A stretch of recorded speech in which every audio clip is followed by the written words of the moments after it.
Enan here tonight with the Podfather crew. We got a bunch of the guys on the show here. Our show aired at what would have been 4 o'clock Central, 5 o'clock Eastern on RFD TV, and we're going to drop it here at 9 p.m. tonight Eastern. That would be 8 o'clock Central. But I got a bunch of guys here from the show on tonight. We've got Perry Galloway. How you doing, Perry?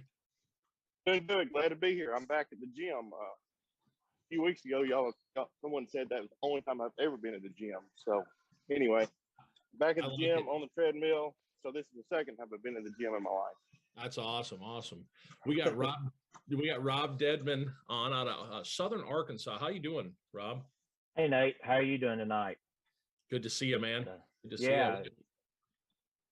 You're kind of a guest on this one. You're not in this episode a lot that we're going to show, but you were in last week's, and you're always great to have on, man. We love the agronomic wisdom we get from you.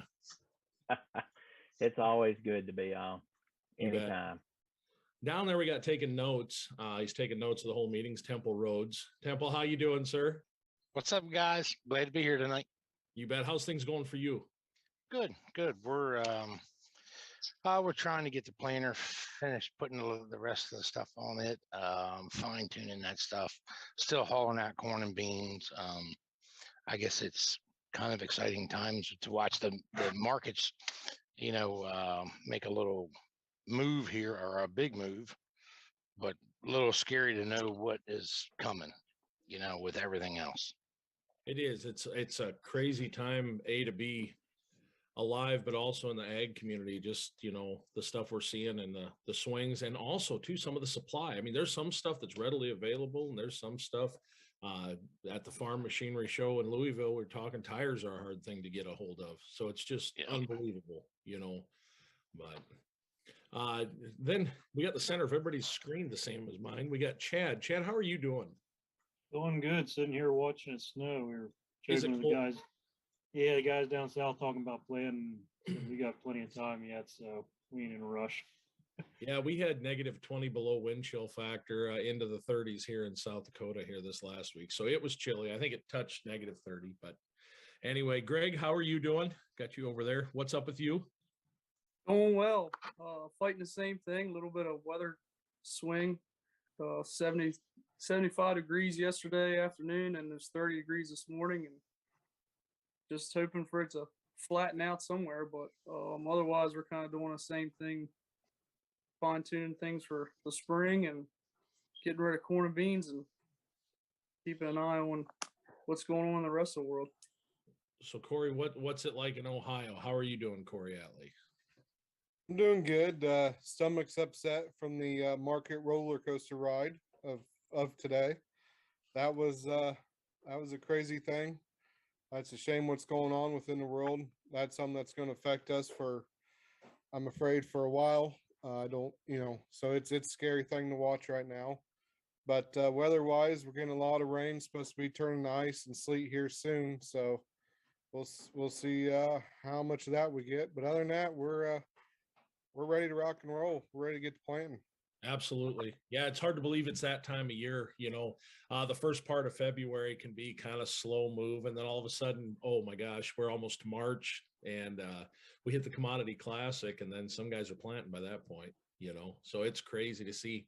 But we'll talk a little bit about this episode. Nate. Yeah. Nate. Some guys are planting by Commodity Classic. No, by the after Commodity Classic we start. Some guys are going to plant after Commodity to start.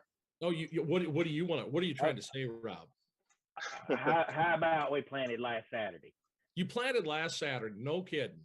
Yep, we planted soybeans last Saturday. How did that go for you?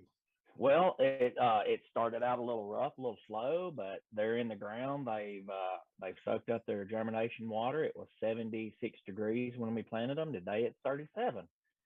So it's a little cool out there, but hey, we put some good stuff in there with them, and we're going to see what they'll do. So Rob, you guys plant, you're a little further south. When do you typically plant? That's a good question. Typically we will start last week of March, first week of April. The last few years we've steadily backed that date up, and every time we back it up, we pick up yield.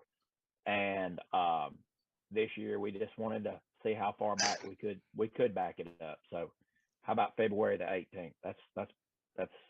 That's pretty far back. You bet. What happened to your date was February 28th, and now you backed up another 10 days? Yeah, so let me explain it to you. So I told you I was planning on February 28th, just to say we plan in February being. And then I got looking at the forecast, and I was like, hey, Matt, we better look at this forecast here. And we started studying the forecast and all that. And lo and behold, it was going to be wet. I mean, there's a meteorology site, and it's just a Facebook meteorology site, Arkansas Weather Watchers.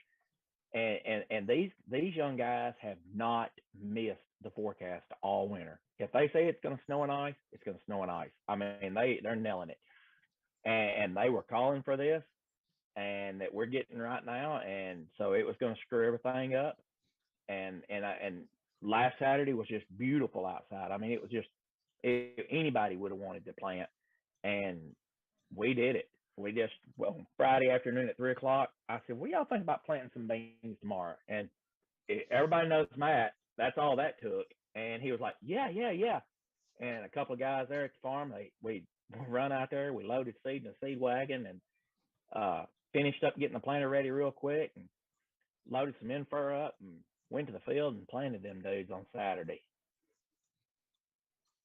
You guys were all over the internet for that, that's for sure. Well, yeah, we were. We were pretty popular on the internet this week. That's awesome. And So you know, 2 hours north of Rob and Matt is where I am roughly, and we got snow and ice yesterday, and I was without electricity this morning, and we've got freezing rain all day. So just like he said, Saturday was beautiful, but it can change in a heartbeat.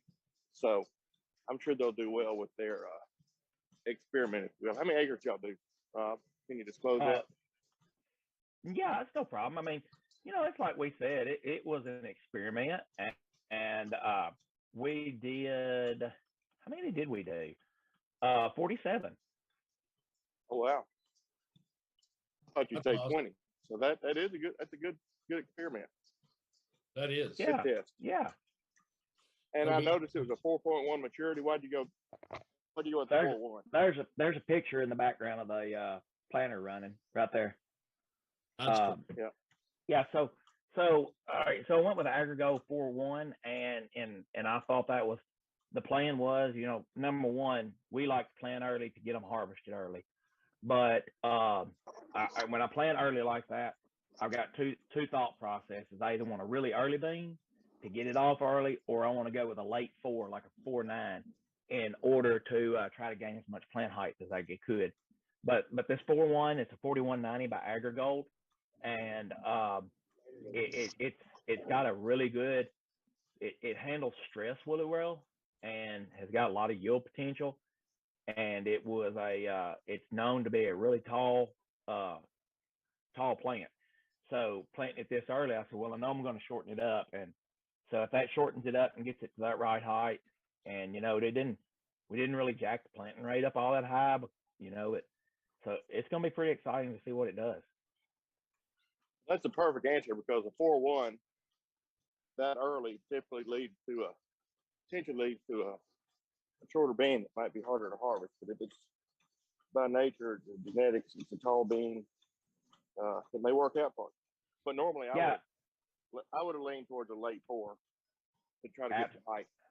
Yeah, absolutely, Perry. But like I said, it was it's one that was just it's known to get really tall, and so I was like, cool, let's see what that dude's about. And so we did, and it worked out really cool. There's Matt and Lane. I'll try to look down. There's Matt and Lane in the field checking the planter, you know. So yeah, it worked out really cool. Well, that'll be interesting to follow throughout the year and just see what the difference is, and what if it changes. You know what I'm saying? The vegetation and how much it gets. But yeah, and go ahead, Rebel. Actually, you know, the temperature started falling last night down there pretty hard, and the soil temperature hasn't fallen much below 70. It was like 67 up until sometime in the wee hours of the morning this morning, it finally dipped down into the 50s. You bet, guys. Hey, real quick, I am going to jump in with questions since we want guys to ask questions. We got a guy out of Mississippi. This is Boer in Mississippi. We farm in the Delta and was wondering if lowering our soybean populations to 120 K would be gaining us some yields on irrigation. So I don't know who wants to take Well, that. Go ahead. 120,000. I think you're fine with that. I mean, it's all going to have to do with emergence and harvest population. As far as it affecting irrigation, I guess you could say it might be could possibly be more efficient with irrigation, but I don't really understand that part of the question. But back to the population, I think it was Missouri that came out and had population as low as 52,000 harvested population and retained 95% of yield. So yeah, 120,000, assuming you get up 80 to 90,000, hopefully more, I think you're fine. Someone else may want to address the efficiency of irrigation. Yeah, go ahead, Temple. Hey, Nate, did he say that it's in 30-inch rows, 15s, 20s? Did he not say? He did not say. Yeah, he did. So I'll tell you a little bit what we found out. So we're under irrigation, and when we're in a 15-inch row, we tend to be a little bit higher on population, and when we're in a 30-inch row, we tend to try to drop the population down. I didn't realize how low we needed to get it because I'm just getting back into my nephew Chris. He's got a 30-inch planter. So we planted a bunch of beans with it last year, but what we found out is we need to go even lower. Like if we're at 120,000 with my 15-inch planter on irrigated beans early, we might go to 110. I think we went to like 115, I think, or maybe 120. We were like anywhere between 5 and 10,000 below the 15-inch planter, and it's not enough. We need to keep going back because we end up with lodging issues and stuff, especially in irrigated soybeans. If you're not trying to control that height with something, whether it's a PGR, a sulfur product, something that you're trying to set that plant back. But the highest yielding beans I've ever grown in my life, it was only right around 70 final stand irrigated. So I don't lower the better, but again, the earlier the better. The lower the earlier. That's kind of the rule we follow. And the later we get in the year, the more we kind of start stepping that population up as we go. No, that's a good point too. I've had a lot of guys have that question. As the year progresses on, what do you do, drop or gain? And a lot of guys will gain that population or push it up a little.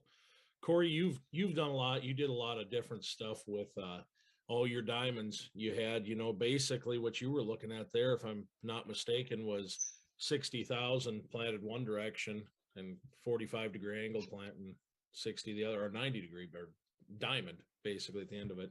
But what are you finding out with your populations? I would say, what Temple brought up, the row spacing, that's going to have a lot to do with it. But tell me what kind of planter you have.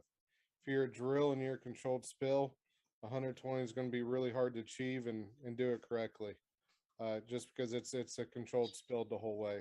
Or a 7.5-inch air seeder. There's just different things. If you have a true planer and you can be accurate with it, whether you're on 15, 20s, or 30s, that's when you can start pulling down the population, because every bean's going to matter. It's a fine line when you start ripping down population. So you got to make sure your spacing between the beans are there. That's the most important, and it can't be just a controlled spill. I agree too. I think almost more than anything, singulation. We've heard a lot of talk on that the last 2-3 years, but especially as of late, just getting it singulated out, I think is important.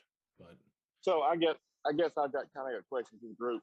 So if you're still drilling, and I'm not, but one of these controlled spills, I mean, you need to go up to 150, 60, 75,000 just to get somewhat of singulation, or instead of just one pile. Because y'all know what happens in the drill, it gets hung up in the tubes or whatever, you hit a bump and all of a sudden it comes out and you have one seed, one pile, and 2 foot skip, and then you have another pile. What's it going to take to overcome that? Because I know there's some people out there drilling beans. Me personally, I'm not a fan of going underneath 160,000 with the drill. That's when you're really going to start seeing the sins of trying to back off your population.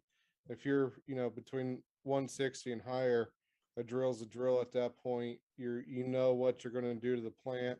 You know how many nodes you're going to be able to put on it. You know you're going to drive yield within population.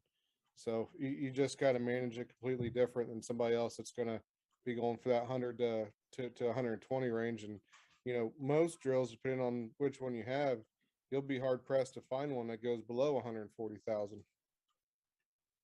Yeah, we used to run an air seeder, and it's man, it was in a drilled situation, and it's exactly it. I don't think that we ever went below 165, and because we just couldn't get an accurate stand out there. It was so all over the place, and you go in there and you try to manipulate anything with PGRs or anything, you're almost playing with your rear end. It just makes no sense because you can't change plants when they're making a million different types of plants out there. It's just impossible.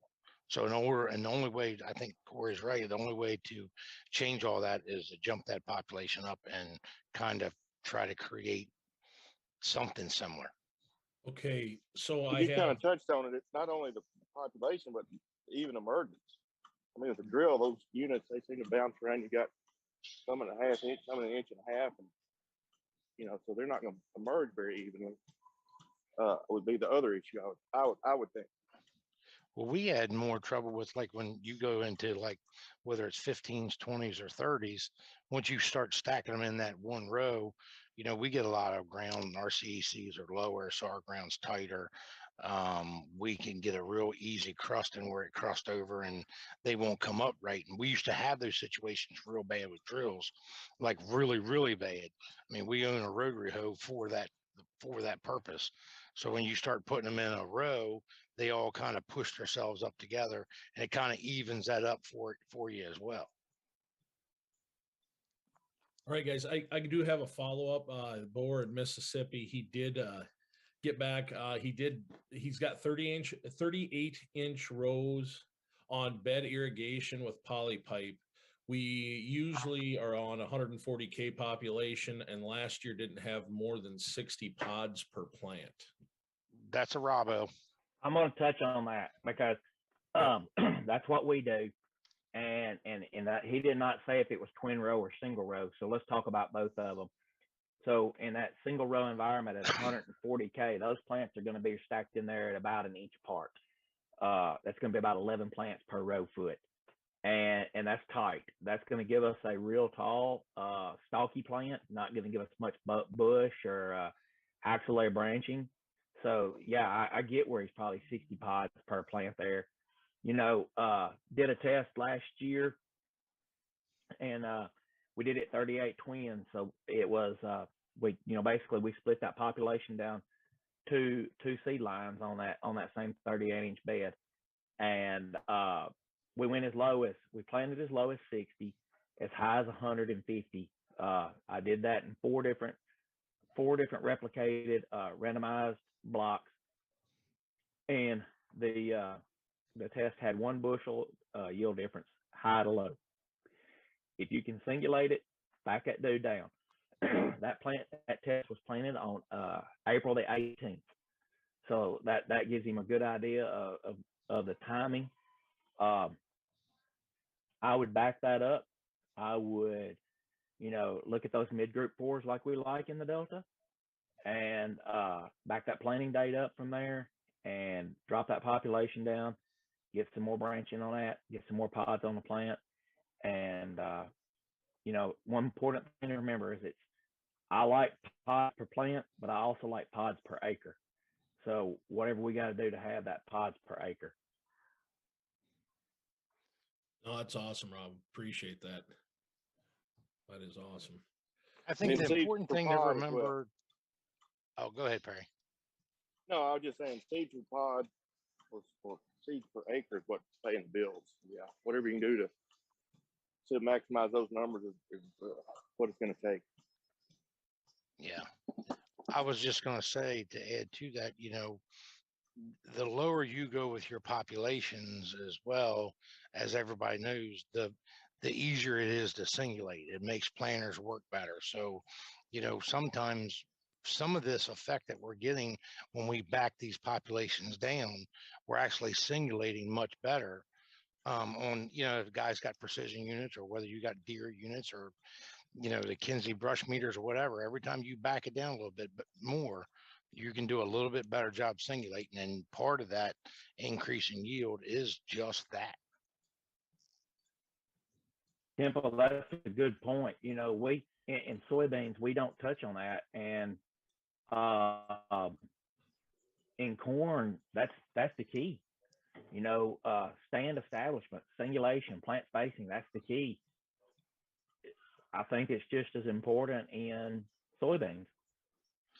I think it's extremely important in soybeans, Rob, because if I talked to Greg, he's on here, we call him Bean, and then Grant and Chad, I've talked to him, and it's all the things that we're trying to do to manipulate these plants. When you singulate them and you make them perfect, and it's like a picket fence stand, just like you do your corn, you can't manipulate that plant, because you might have 2 or 3 different types of plants, because if they're not singulated correctly, you're going to have a thin line bean, you have one bushed out. Well, how are you going to manipulate all these plants if you've got a couple different types of plants all within the same row? If they're singulated correctly, they're all going to be exactly the same. Now you got a chance to actually manipulate a better portion of them. So everything we're talking about is positive. We hadn't mentioned, success. We didn't talk about seed costs and the way you're able to spread a unit of treated seed, which is not particularly cheap. You've got dropping from 140 to 100, or what is that? Dropping at 30%. Well, Rob did that test, and then did you ever sit down and figure out the ROI on that test? You just said from the high to low, it was only a swing of 1 bushel. Yeah. So, yeah, and I don't remember those numbers, but they were huge. It was like $32 an acre swing on that, maybe. It's just right off the top of my head. So you got a $20 savings in seed. That's pretty good. Yeah. The another key point for this guy is make sure that whatever population you go with,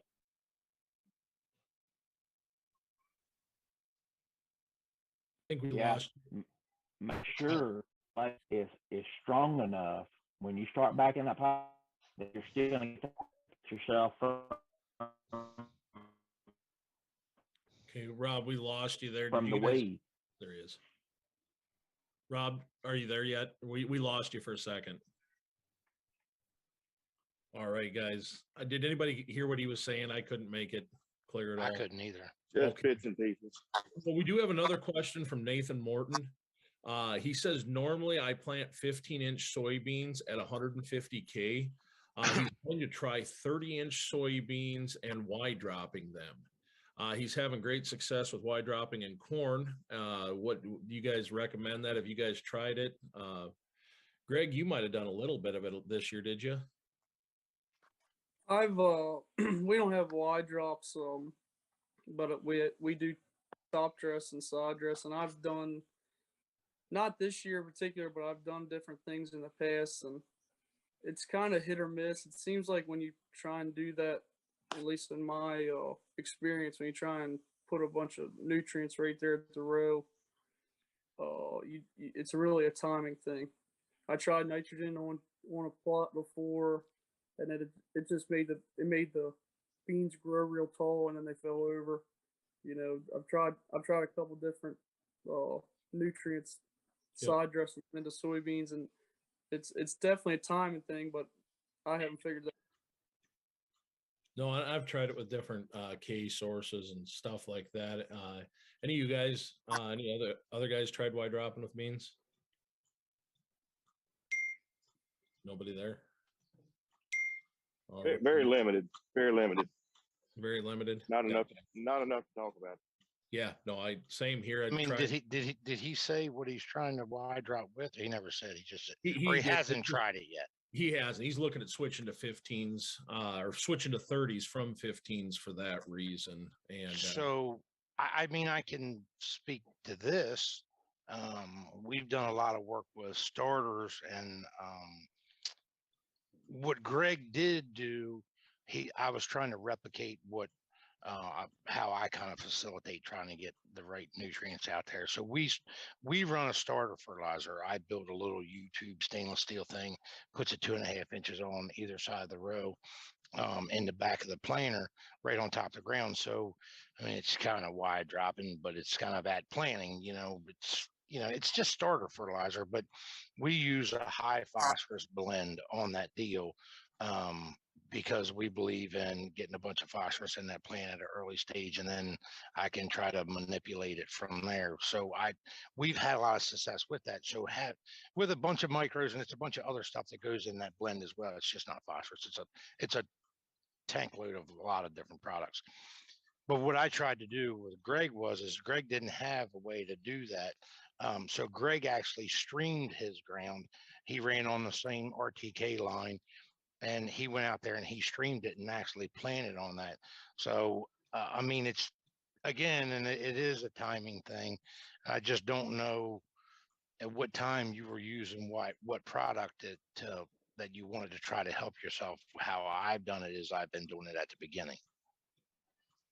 Yeah, I did try that actually after we had some beans that we needed to replant, and I tried to do the same thing. I moved my drop tubes. Instead of what would be in between the row, I put them over top the row, and did the same thing again that we try to do with the 15-inch beans that Temple was guiding me with. I used the drop tubes and streamed basically a starter blend directly over top of my 30-inch row. And, I think that I left test strips. I saw some gain to that, but it was hard to stay exactly on a row. I definitely, in the future, I hope to have an actual starter system, but as far as using the side dressing later, I think if there's something to it, it's still to be found for me anyway. Oh, that's awesome, guys. We are too going to get ready to drop the episode here in a minute, but I do have to say hi to Grant Smith. You've been on for quite a bit. You hopped on. How are you doing, Grant? Pretty good. Just got back from Temples. You bet. That's always download some cows. You bet. You guys are getting Western over there on the East Coast. Getting ranchy. Yeah. That's right. You bet. We sure had a good time down at the Farm Machinery Show, didn't we? Yeah, we did. We saw a lot of things and met a lot of people. All right, guys. Now it's up to you guys. I think we might do an after show. Whoever wants to stay on or hop back on. We're going to be doing an after show. Enjoy this one. It's episode 207. We have got Perry Galloway. You're going to see Temple, Grant, and Greg Dell on this episode. Man, Corey, it's always good seeing you. Can't believe that. It's awesome to see you on. Robbo, amazing seeing you. And Chad, as always, hop back on, guys. We'll be on after we start airing this. So we should get ready to go, and they should be dropping it. So thanks. Check us out after the episode. See you all later. All right. Enjoyed it. We'll see you. Thank you, guys. Goodbye. See you, Corey.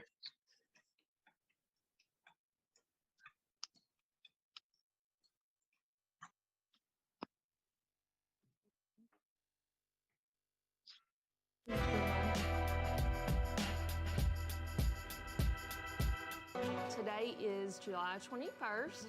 We are at Broadview Aviation in Gregory, Arkansas.